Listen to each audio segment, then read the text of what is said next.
the National Economic Council meeting, which was chaired by His Excellency the Vice President, Senator Kashim Shettima. Among others, a presentation was made on a program called Solutions for the Internally Displaced and Host Communities. This is a presentation made by Hajara Ahmed, the project coordinator of the World Bank supported program. And the objective of the program is in recognition of the fact that the internally displaced situation calls for greater investment long-term and rather than emergency solutions. So the objective of the program is to improve access to basic services and economic opportunities for the internally displaced persons and host communities in affected local governments in Nigeria.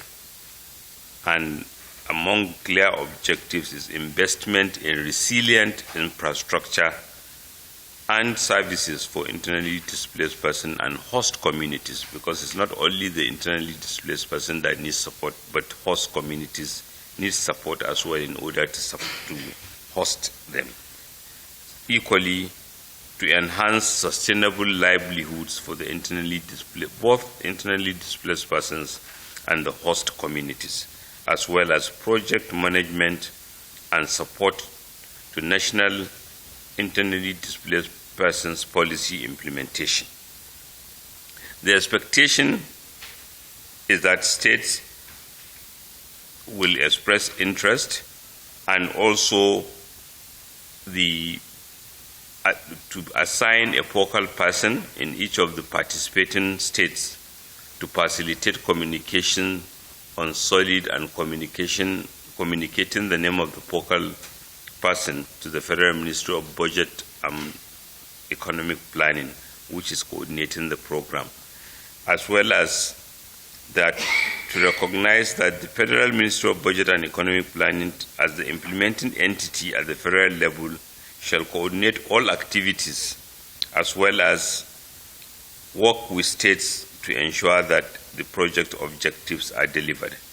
The National Northeast Development Commission will support the Federal Ministry of Budget and Economic Planning within their area of expertise so that we can fast-track implementation as well as support both the project steering committee and the technical committee that will be established.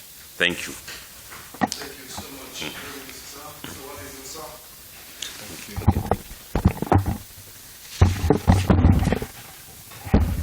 Thank you very much, and good afternoon.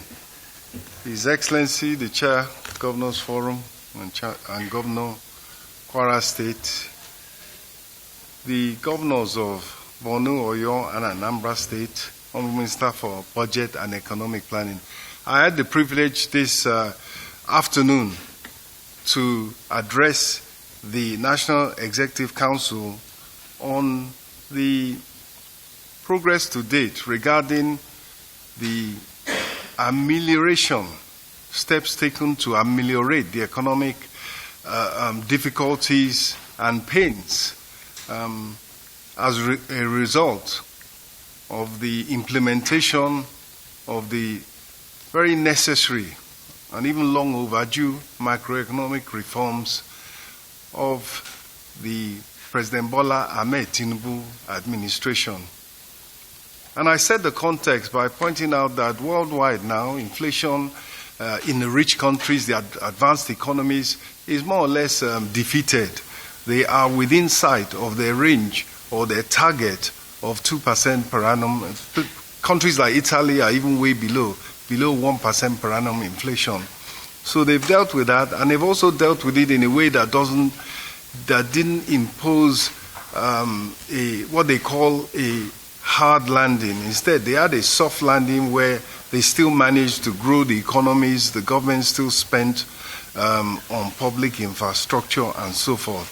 In our own case, in the developing countries, it's much harder. Inflation remains high, and growth remains relatively low. And there's also the budget, debt to cope with. So it's within that context that Nigeria's own economic reforms continue. The attempt and the success in dealing with the painful, wasteful, and expensive subsidy on petroleum, subsidy on foreign exchange, which were costing 5% of GDP, anywhere between 15 and $20 billion a year, depending on where you put our GDP. As a result of the implementation of those measures, there's been a spike, an increase in the cost of living. And Mr. President's commitment was always to help the poor and the most vulnerable in particular, but the whole society in general with managing that cost of living increase. The good news that we can point to today is that the resources to cope and to help the society, to make investments in critical public, social sector and infrastructure has now increased as a result of the latest initiative to have local refineries pay for crude in Naira and thereby sell their PMS in Naira has provided a veritable platform for moving to a stage where we have market pricing of petroleum products, market pricing of foreign exchange, and that has led to immediate gains of around 600-700 billion naira per month starting from October, which will feed into the Federation account. No doubt NNPC will say that there are some charges here and there that they want to remove from that sum, but effectively the country is better off now by a huge amount, which will continue to increase as long as the major critical reforms of pricing petroleum properly, pricing foreign exchange properly are maintained. And of course, we know, and I reported, that in terms of the direct benefit and direct help to the general public, of course, there was wage award at first, now there's the new minimum wage. There is direct transfers to the people on the social register that has been put together by all levels of government and is being verified. And so people are paid after they have been uniquely identified biometrically, and they are paid digitally through a bank account or mobile wallet. And those payments have been rolled out. We have reached 5 million households, 25 million Nigerians, and first and second payments are being made. And that process of having a robust social register where you can reach people directly and help them with payments that allow them to now choose what their priority is and go and then deal with that priority is something that will be ongoing. A society always needs to help its poorest and its most vulnerable, no matter, because relatively you're always going to have people who need help. The consumer credit scheme to allow workers to be able to pay for things over time, to be able to afford various goods, including CNG kits, to convert their cars to a cheaper form of fuel. In the last 11 days, or in the last 5 days, I should say, 11,000 beneficiaries have received 3.5 billion naira. So that's an ongoing rollout of consumer credit to help people to make things more affordable to the worker. Of course, the student loan scheme has reached over 500,000 students, and it has disbursed over 90 billion naira. And that is to the students for their fees, to the institutions for the students' fees directly, and then to the students for their upkeep. So, and it's interest-free loan So that, of course, is providing access to higher education to so many who otherwise would not afford it. And as I mentioned earlier, the CNG initiative to provide a cheaper source of fuel for fueling mass transit and even personal vehicles is ongoing. In addition to that, we all know that food is critical, and we all know about the increased cost of food at this particular time. And it's a question of affordability and availability, and it's all about supply. So there are two ways that that is being confronted. First of all, we do have a short-term program for millers to bring in raw materials, brown rice in this instance, to be able to mill and sell. And we are watching, because it's going to be duty-free and levy-free, the price will be lower, and we will monitor very carefully. It is millers who decide to enter the program that will be allowed to, and there will be criteria limiting. Of course, there will be a limit. The supply gap in rice, we believe, is about 2.5 million metric tons. So maybe half of that will be allowed to be filled by millers bringing in brown rice, raw material, and producing, so that there can be affordability and availability in the marketplace. Similarly, we are working diligently to ensure that we have a very, very good harvest in front of us. The wheat, the dry season harvest, wheat, which begins planting in November, around 600,000 farmers who will plant about 1 million hectares of wheat in November and rice in January and February cropping seasons. They are being supported with subsidized fertilizer, herbicide, and improved seeds for higher yields of from their efforts. So that's in agriculture, and likewise, and I think it's been quite well publicized, the small-scale businesses are being supported with relatively cheap loans at 9%, and some element of the larger-scale industries and manufacturers are also being helped with 9% money, which goes up to 1 billion naira. But there's also, for the micro enterprises, 50 billion naira in grants has been about 90% dispersed now, and that is to micro enterprises who get help with their businesses, with their working capital, and it's free. So on that note, I will just end by saying another item. So that's the story of so far, and it's a continuing one of help with the cost of living increase across the whole society. I will also end here by saying that clearly one element of the cost increase is the foreign exchange rate, and that is demand and supply.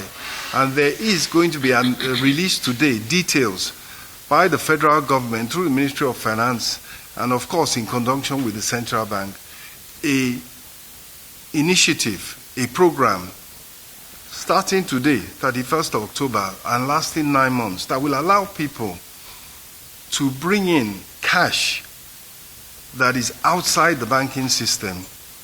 So therefore, it is unsafe, it is unsecure, and it is outside of legal limits. They will be allowed without any, they will be allowed forbearance to bring those funds, dollars, to bring dollars cash. Let me emphasize once again, it is to bring dollars that they are holding outside the system, to be able to bring them in and credit it to their bank accounts. And as long as it is not proceeds of crime, illicit money, there will be no taxes, there will be no penalty, there will be no taxes, there will be no questions. They just meet the normal know your customer criteria of banks, and they are free, and they have an opportunity to bring in those funds make them safe, make them secure, and make them available through normal economic activity. The details of that, the guidelines of that will be released. First of all, the announcement by the Ministry of Finance and the guidelines later will follow very quickly by Central Bank. And that, of course, is an opportunity not just for people who would normally like to comply, to be compliant with the laws and normal business practice, but of course, it gives us an opportunity to bring those dollars from where they are doing nothing to where they are within the financial system, they add to our reserves, and of course, can help with the exchange rate. Thank you. Discussions by NEC today focused on the flood response situation, and the presentation was led by the Honorable Minister for Water Resources and Sanitation. And as we know, the country is facing a national emergency with regards to flooding. And the report so far indicates that it's been quite a major national disaster, if you like. We're called upon to note that to date, that about 34 states have been affected, 217 local governments, 1,374,557 persons already affected, and 740,743 were displaced nationwide, 321 persons dead, and 2,854 injured. About 201,000 houses affected, and 258,000 cultivated farmlands also destroyed or affected by the ravaging flood. Council deliberated on the actions, particularly at the subnational level, and called upon the SEMA, the various state emergency management agencies, to up their game and increase the collaboration with the National Emergency Management Agency, that's NEMA. But finally, also, some resolutions were reached in terms of how we deepen the coordination and the response. First, it was resolved that the ministry, that's the Federal Ministry of Water and Water Resources and Sanitation, to conduct an integrity review of all the waterways and dams across the country. There was serious emphasis on the need for a massive program of dredging or desilting of the waterways, and have a firm program of continuous desilting almost on an annual basis of our waterways. And the Council also urged the state governments that have not submitted their reports on flood report, on the status of the flood and the management in their states, to do so immediately, those that haven't done so. And then, as a recognition, Council noted that the Green Climate Fund should have an infrastructure resilience fund component as a major part of this fund. And then also it was observed that there are some critical parts of the country that are very massively ravaged by this flooding, particularly southeast, south, that are completely omitted in the ongoing programs of construction of dams and so on, at least to act as speed bumps along the highways, particularly the River Niger, as it were. And I think, so the summary is that Council considered the national emergency and the responses so far, the damages affected, the coordinations taking place, especially between the states and the federal, and then also outlined some further steps to be taken. Thank you very much. At the 145th meeting, the Minister of Finance and Coordinating Minister of the Economy gave Council updates on the listed accounts as follows. Excess crude account, $473,754.57. The natural resources account, $26,105,837,627 naira 67 kobo. Stabilization account, $36,299,452,763 naira 32 kobo. Things are really looking up indeed. Thank you. Your Excellencies, Honorable Ministers, gentlemen of the press, NEC today took a presentation from the chairman of the Presidential Committee on Fiscal Policy and Tax Reforms. Their main focus is fair taxation, responsible borrowing, and sustainable spending. The Council acknowledged that the country is underperforming on all indices as it regards yield from major revenue sources, also our tax to GDP ratio, and so on. So after extensive deliberation, NEC noted the need for sufficient alignment between and amongst the stakeholders for the proposed reforms.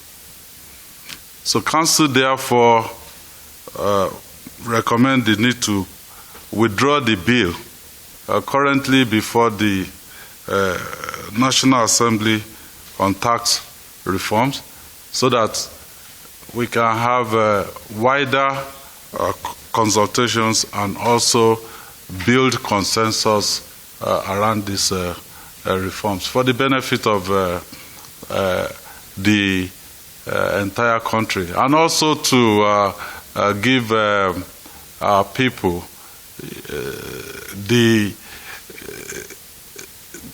for them to know the vision and where we are moving the country in terms of tax reforms, because there's been a lot of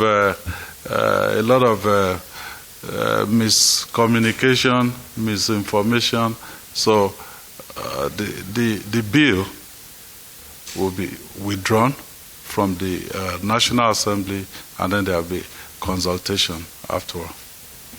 My colleagues, Your Excellencies, the ministers, ladies and gentlemen of the press, good afternoon. Council earlier today has deliberated on many issues that are affecting the socio-economic well-being of Nigerians, and have commended the efforts of the Students' Loans Board in supporting the less privileged students. Observations were also made on the positive contributions of TED Fund to the growth and development of education in Nigeria. Furthermore, observations were also made on the rationale behind the establishment of NACENI, that is the mandate of NACENI, which is to encourage production of local goods and services, thereby reducing dependency on hydrocarbons in Nigeria. The federal government of Nigeria and indeed the National Assembly are encouraged and advised to sustain these two agencies for the betterment of Nigerians. Thank you. On the social register, I want to bring to a kind notice that some months ago, we received a letter from the federal government of Nigeria on the need to validate the social register. And we are asked that if any state is not compatible with the social register, we can complain to the federal government. And states are also allowed to develop their social register and harmonize the state's register as well as the federal register so that we should be on the same page. I think this is no more an issue for now. Secondarily, on the issue of the bill, I think it was advice that was given by the National Executive Council to the National Assembly to withdraw the bill so as to give more time for consultation and consensus building. I think the language is very clear. Last but not the least, on the IDPs that was mentioned, I think you didn't get it well. The federal government never, abrogate the existing agencies. But federal government established a coordinating ministry that will oversee the functions of this agency, notwithstanding the provisions of the national laws. I think some of the agencies were enacted by the National Assembly. What the minister said is that the NEC has experience on the matters relating to internally displaced persons because the northeastern part of Nigeria has the largest number of IDPs, and it has before handled one World Bank project called MCRP. And because of its institutional memory, the minister said that the World Bank would also liaise with the Northeast Development Commission with a view to establishing the new project that will deal with the IDPs. Thank you very much. I think as far as the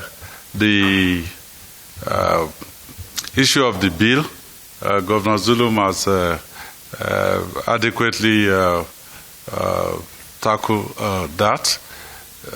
It's an advice.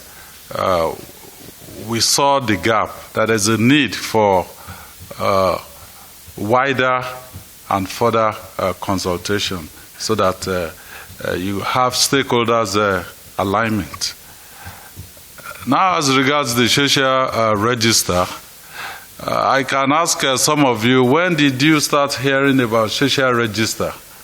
I mean, it's not like this issue has been on for maybe 15, 20 years. No. It started when we're getting into this economic headwind. And if you look at us here, maybe apart from the Honorable Minister of Finance, all of us are politicians, right? No, he is one. Well, no. That's why he has political appointments. But also different political leaning. I mean, Governor Zulum is APC, I'm PDP, he is APGA, but politics is a game. We play game to get the people, to give us the opportunity to serve them. But governance is a very serious business. So what we've done with the social register and what we're saying is, look, it will not be politicized, because when you see us playing politics, in the middle of the night, we talk to ourselves, we align, we even shake hands. Okay, let's go out there. If you win, you win. If I win, we will support you. But when it comes to governance, it's a serious business because millions of lives for Nigeria are involved. So getting the correct social register devoid of politics, that is what we've tried to do. Thank you.